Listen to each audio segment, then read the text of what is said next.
All right, welcome back. Today we're going to talk about my 7.62 by 39 AR.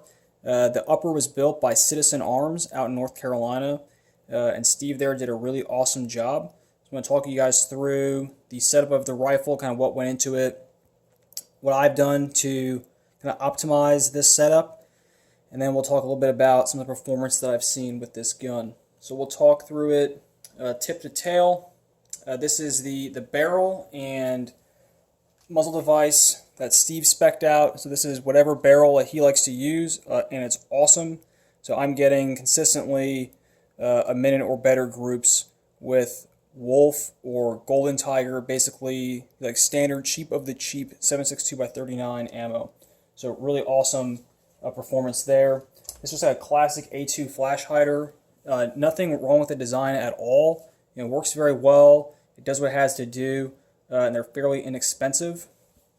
I'm using a old school Geissele Mark I handguard. You see I kind of have my Picatinny rail sections bolted on where I would like them. So of course that's where I put my light. This is where I'll attach my bipod if I'm using it. Got my Magpul metal backup sight there. And then I have my forward QD mount. So when I'm shooting, kneeling or prone if time allows, I'll just transition my sling forward so I can get that good sling support while shooting, which is kind of like a lost art today. On the top, we got the Nightforce NX8. This is their small, light 1:8. I really like this optic. I think it brings a lot to the table, especially within the form factor that you're getting. Right? I think this is probably one of, if not the smallest 1:8 optics around. Geissele scope mount. This is the 1.54 height, so this really helps me get a good cheek weld, especially when I'm doing standing to prone drills, kind of ducking down there.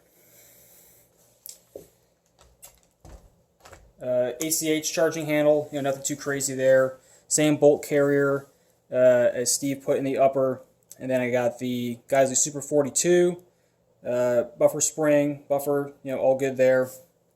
C Products mags. This is what Citizen Arms recommended, and they're working great. No issues with them. I have the LaRue two-stage trigger. I think if you're going to buy an aftermarket two-stage trigger, this is the one to get. It's the best value for the money, and I would argue that the performance is right up there with a competitor like a Geissele. So we'll see here. That's the take-up and the break. So just a really good, consistent trigger.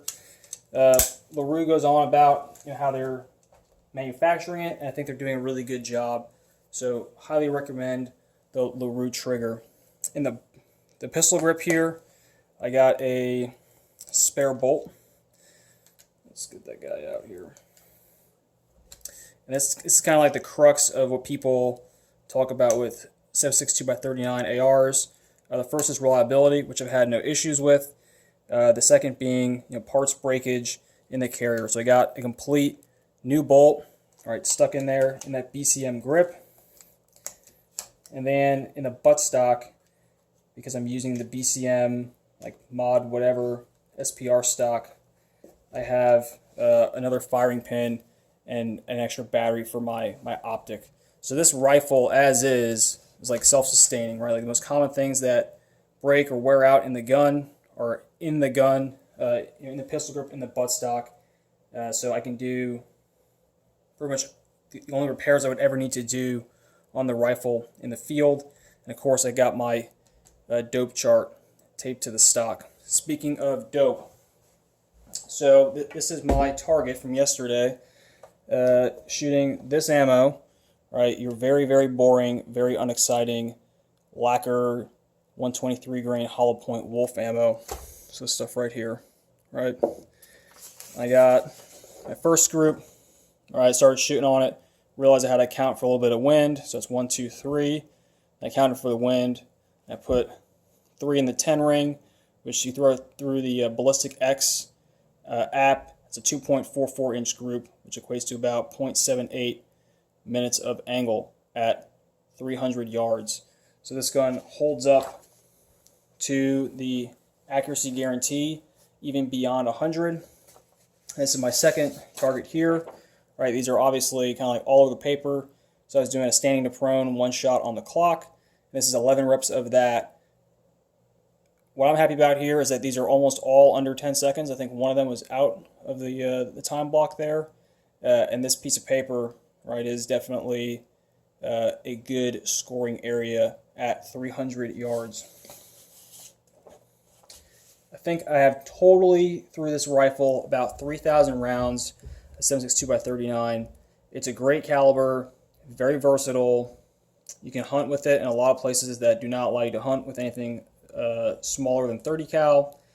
It has a lot of mass that 5.56 rounds just don't. However, there is some significant drop. So if I was shooting out to 600 yards with this rifle, my drop for that would be about 10 mils, which is the entirety of the reticle in this gun. Is that a problem? Maybe. It's slower, there's a lot more recoil, but it's also much more affordable.